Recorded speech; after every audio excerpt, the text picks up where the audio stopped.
rights and freedoms of Turkmenistan citizens. The floor is Thank you, yours. Mr. Moderator. My name is Sofia Kirizova. I work for the Organization of Rights and Freedoms of Turkmenistan Citizens. Turkmenistan neither accepts freedom of opinion nor freedom of expression. There is no free media in the country. The citizens of Turkmenistan are forced to only express admiration for the president and his family. Over the years, people have simply gotten used to it and see no way out of the situation. In order to avoid imprisonment, people are forced to simply remain silent. The slightest non-conformity is persecuted by the authorities of Turkmenistan. In the country, only the president, his father, and their entourage have the right to freedom of their thoughts. All others are obliged to comply with their opinion. If foreign media are allowed into the country, then a conversation is held with them in advance with the protocol department of the Ministry of Foreign Affairs. Therefore, questions put forward to the president of the country are agreed upon in advance.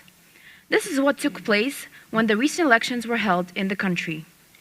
Loyal journalists were admitted to the pre-selected presidential candidate, who asked only the questions which were prepared in advance.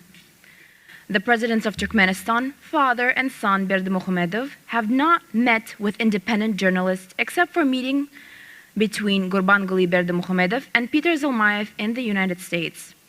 Mr. Zalmayev asked him a question that he did not want to hear and which, for 15 years, he did not answer. Among these prisoners are two former foreign ministers, Mr. Boris Shikhmuradov and Batyr Berdiyev.